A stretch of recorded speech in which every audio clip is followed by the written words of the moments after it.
10/21. That was the week that was. It was another week, Keith, dominated by IPOs and SPACs.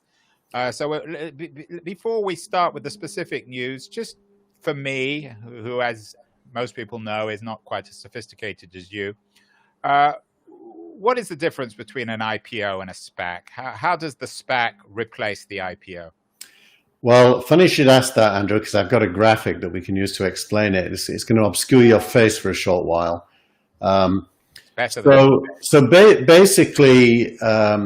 all of the various methods are ways of going public. That is to say, different ways of being listed on either the New York Stock Exchange or the NASDAQ. Which is essentially a way of raising cash, extra cash. It's a way actually of trading. It isn't always a way of raising cash. That's only true in one of these scenarios. So the IPO is a way of raising cash by going public. And the way it works is you engage bankers. The bankers and you set the price of your shares. Buyers buy the shares for the price you said. You get the cash for the shares you sold. And then the IPO trades and it prices as people buy and sell it. In the case of Snowflake, the buyers bought shares for $120 each. It traded at $245 when it opened. So those buyers were immediately double their buy price. And so the investors who bought before the IPO made a lot of money.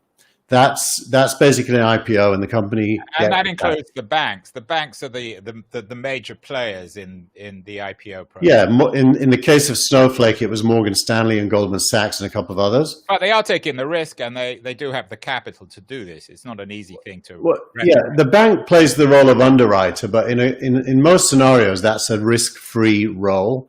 What they're really doing is selling shares to people like Fidelity, for example. And the banks get 7% of everything they sell as their fee, and the rest goes to the company. You can negotiate around the 7%, but normally it's 7%. So a SPAC is different.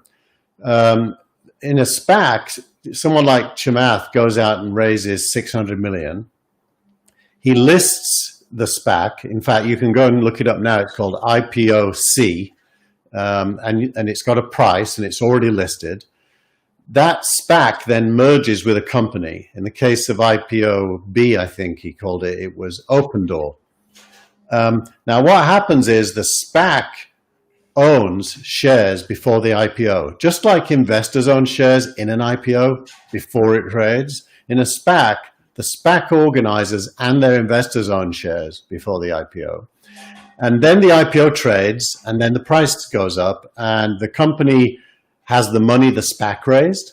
So it gets its money from the SPAC, and the SPAC owners make money, in a good case, on the price of the shares. So that's a SPAC. So Chamath is essentially disintermediating Morgan Stanley. Is that one way of thinking of it? Correct, and is also disintermediating growth stage venture capitalists, because you'll see that when I tell you the next one. In a direct listing, the company sells shares to venture capitalists before the IPO, growth stage venture capitalists. Then the company lists, but without raising money. Then the IPO trades and the shares are priced. In this case, it's the VCs that hold the shares prior to the IPO, and they're the ones that make the money if the price goes up. So the difference here between the green, the orange, and the blue is who gets to own shares before the IPO. And the company is in pretty much the same situation, no matter what the answer. So the SPAC is disintermediating both the banks above and the VCs below.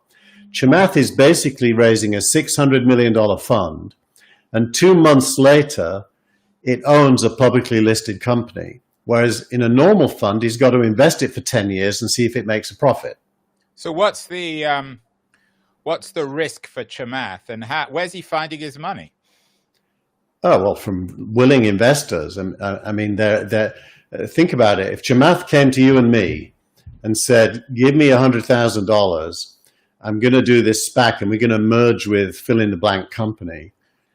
And that company is going to trade at something like 3x the price I'm selling to Yeah, you but you for. can't guarantee it. I mean, there can be, it can be a COVID could suddenly erupt, or there could be civil war in America. Who knows what's going to happen? I mean, there's no guarantee on this. You're right, Andrew. There's no guarantee, but he has a track record now. He did Virgin Galactic. So where does his money come from then? Is it his own, or is he got? It's very similar to where all money comes from. So he's essentially a VC. It's a different kind of venture. Is that one way? It is. It's a fast track venture. Yeah, the money comes from the same institutions that give money to IPOs and to VCs. Yeah, and so the bad news on this is a terrible development for, I would think, for startup entrepreneurs, because the money that would have come to them from VCs now is going to this fast track IPO process, where it's increasingly a winner take all venture investment economy. Is that fair? Well, I think if you trace through the logic, the money is coming from the same place. So Fidelity, for example, makes money in all scenarios. So it can play all three. None of us care about Fidelity, right? But wait. Fidelity is my wife's, investment fund. So we kind of do care. The pension funds make money in all scenarios. So the only difference is who gets in first. That's the only difference. Does Chamath get in first through a SPAC? Do the VCs get in first through a direct listing?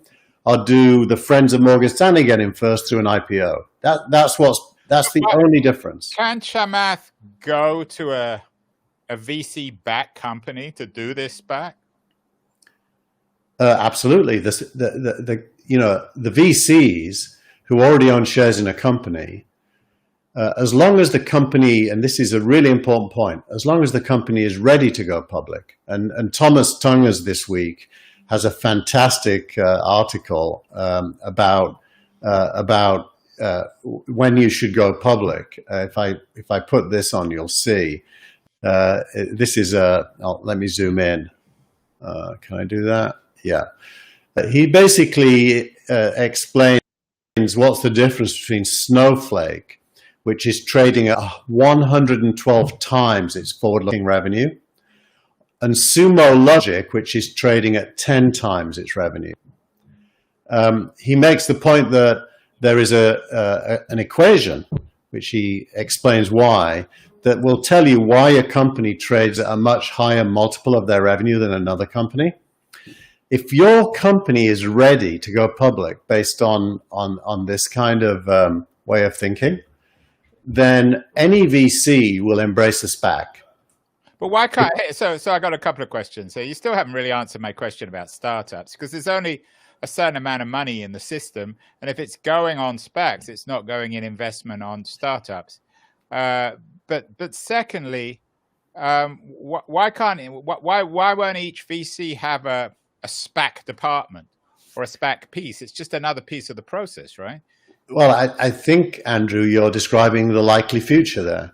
I think it would make no sense for most VCs not to have a SPAC department in the future. I do think that SPACs are getting companies going public earlier. So, for example, normally when a company goes public in the past, historically, its rate of growth annually at that point is usually around 20 to 40% annual growth. Snowflake is growing at 200% annually. So it gets a much bigger multiple of its revenue because it's growing so fast. And so what's happening is IPOs, which historically have been happening quite late, SPACs and direct listings are giving them a way to happen earlier. And because the growth is so high, investors want to own the shares because they're going to go up.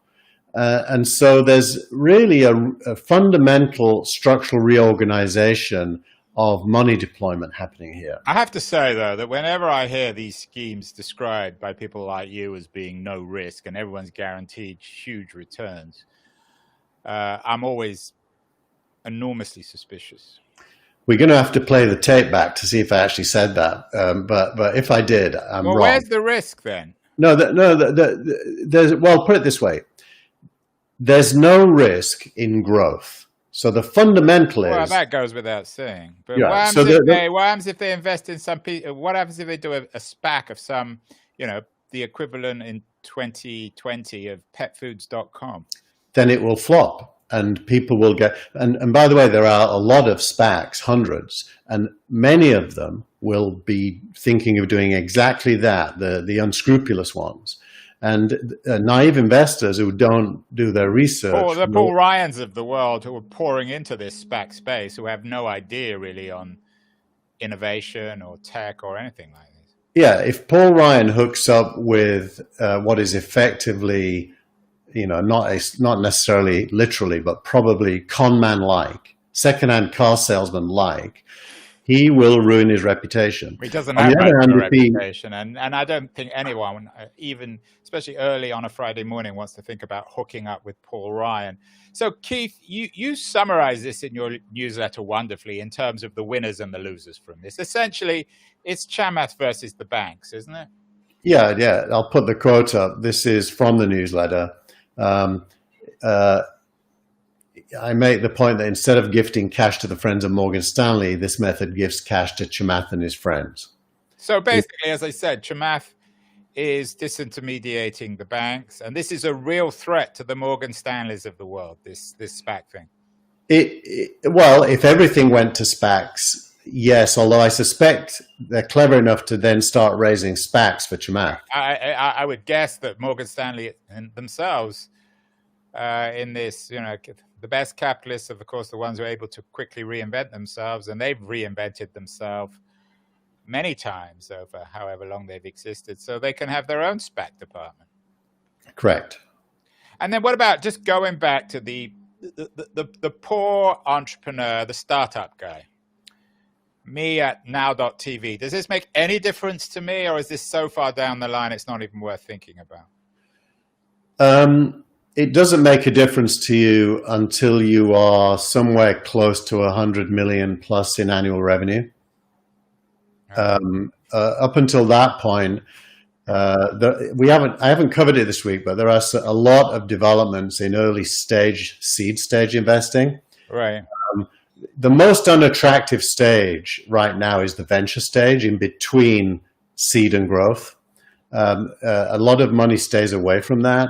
But the seed stage, for example, Bain Capital just has recently been doing quite a bit of seed stage investing. My good friend Aref Hilali just joined them to be part of that. In our increasingly divided 2020 world of increasing chasm between the wealthy and everybody else, and the disappearance of the middle, a winner-take-all economy and society, are the SPACs going to compound that even more? Well, I think all money deployed in early stage public companies makes the rich richer and the poor poorer. Now, that said, and by the way, the SEC rules protecting investors from themselves basically prevent you from playing all the way through to an IPO because you don't qualify. So, and that's rational, of course. You do want to protect people from losing all their money on a gamble. So yeah, the rich get richer, the poor get poorer. There are a couple of initiatives that could help there. One is Eric Ries Long-Term Stock Exchange, and the other is Carter.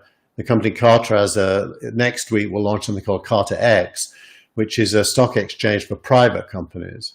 And both should, and then there's also Angel List, which is for syndicates, although you do have to be a qualified investor. So that, crowdfunding in short. So there are attempts to address it, but I think fundamentally the rich are going to get richer, the poor are going to get poorer. That was the week that was, would never be that was the week that was if we didn't mention TikTok. What's happened this week on the TikTok front, Keith? TikTok is ticking and talking, I think would be the right way to say this. The on again, off again ban, which is basically a platform war between China and the USA. You could think of it as that. Who's going to own social media? If the answer is TikTok, Trump wants it to be American, and nothing in the deal that Oracle has brokered with Walmart makes it American. Basically, ByteDance, the primary shareholder, remains the majority and promises to IPO within a year. And that, for Trump at least, doesn't cut it. So Trump threatens that he's going to ban them as of last Sunday. Then he didn't. And, my personal opinion is governments are increasingly powerless to deal with global social media platforms. I literally don't believe the technology exists to really make a government effective. Yeah. So if they did ban TikTok, I know my kids wouldn't uninstall it and the data wouldn't stop flowing to it because the internet's global. Tell that to the internet user in China who wants to use Google or Facebook or Twitter. I don't buy that. I think the reverse is true. But this is an argument we've been having ongoing. And I don't know why Trump is even wasting his time with TikTok. No one cares. I mean, he doesn't care either, except for political capital. And it's so confusing that it doesn't seem to be making any difference to the debate, to the election. Do you think? Well, here's the article, by the way. This concept of lasting consequences is kind of interesting. It makes the point that America's strategic interest is in being a partner of China, not an enemy. And that America really can't win if it chooses to make China an enemy for economic reasons. Of course, militarily, it's a completely different discussion and it wouldn't be good for anyone. But just purely economically, America can only win by slowing China down, and it can only slow China down by embracing and engaging with it and benefiting from the growth of its market, by the way, through exports. So the long-term consequences of TikTok for the global partnership between China and America, it's almost like one world economy, two major powers, soon to be three with India.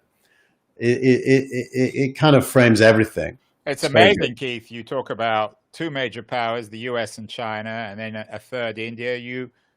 I don't think you forgot about Europe, but you didn't mention Europe. And the startup of the week this week does touch on this with one of Europe's few entrepreneurial superstars, Daniel Ek. What's Daniel been up to, and why do you give his initiative startup of the week this week? So Daniel is an interesting guy. He's had a pretty bad week, by the way, because Apple announced Apple One, which will definitely impact Spotify's growth. He's announced that of his total net worth, which is, as of today, roughly $3.5 billion, he's going to invest $1 billion of it in European startups, specifically European startups. And he speaks to something that I've been involved with for quite a number of years now with my fund ADV in London, which is the funding gap in Europe compared to America. Europe underinvests 3x compared to America in startups.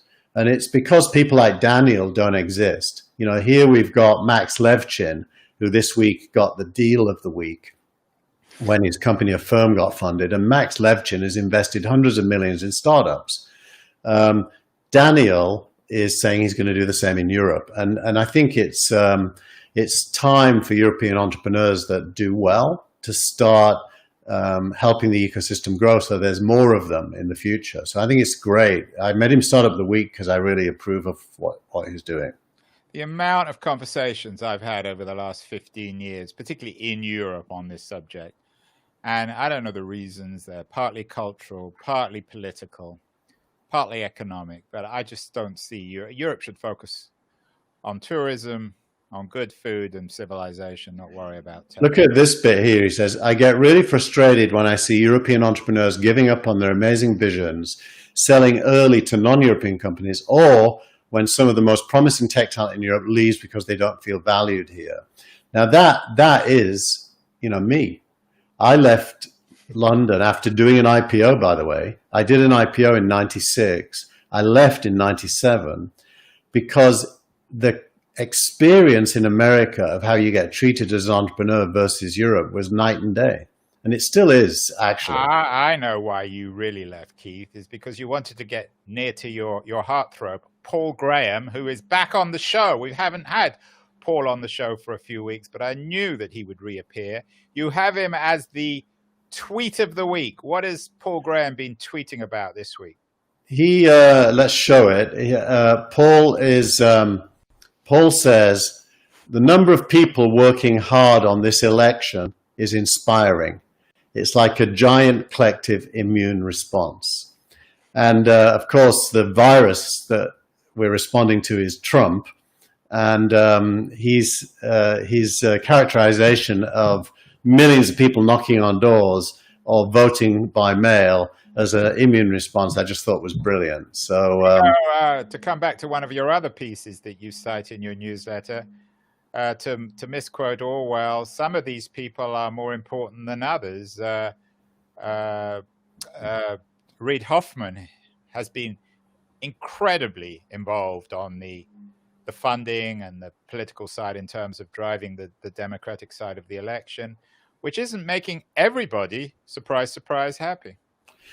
Yeah, that's it's actually a great article. Let me get it out while I'm talking. But Reid basically is trying to win the election for the Democrats without partnering with the Democratic Party at the federal level, and he's having some success. Actually, he was very much involved in the Virginia race that the Democrats won in a shock result about a year ago, I think it was. So Reid's very, very, very controversial in the Democratic Party because of that. It's really astonishing because for those people who know Reid Hoffman, he's the least offensive person imaginable. He's the antithesis of his. I don't know if he's still a friend, his ex-friend, Peter Thiel. Yeah, well, what Reid is doing is trying to fund lasting change in the ability of the Democrats to use data and money to properly target deployment of data and money to win elections. And, he's treating it like a product development exercise in a startup. And he's very good at that, as his history proves. I would say, Reid, if you're watching this, thank you for sending me a happy birthday card, which I got about 6 weeks ago from him. And also, every time I've spoke to Reid in the last year, he said, I can't speak to you because I'm too busy on my election stuff for the last year. So I haven't spoken or interacted with him really for more than a year, other than getting a birthday card. And then finally, back to Paul Graham's tweet of the week. Are you predicting then, like Paul, I'm suggesting that it seems from his tweet that that these people are creating a giant collective immune response to Trump, that they are building a vaccine? Is that going to happen? Funnily enough, that a good crossover to in about 15 minutes, I'm going to be on the Gilmore Gang, and on the Gilmore Gang we talk about the election a lot. And my point of view has been unchanged now for quite a number of weeks, which is that Biden is going to win both the Electoral College and the national vote by a landslide. Landslide being what, more than 5%, 8%, 10%? Well, depending on, certainly more than 5% on the national vote. On the Electoral College, it's really hard to do the math, but I think there'll be a vast number of states that he wins, and not many he loses. Well, Keith Teare, ever the optimist, predicts the world will go back to normal. I'm predicting the reverse, just to counter Keith. I think America will descend into civil war. The stock market will crash. Paul Graham will disappear. and SPACs will destroy the world economy. So that was the week that was for September the 25th. We'll be back next week. Perhaps we might even talk a little bit about the first debate between Biden and Trump. And we might also talk about this growing activity in DC to big tech. Something we didn't talk about this week. I think it's really interesting. Thank you, Andrew.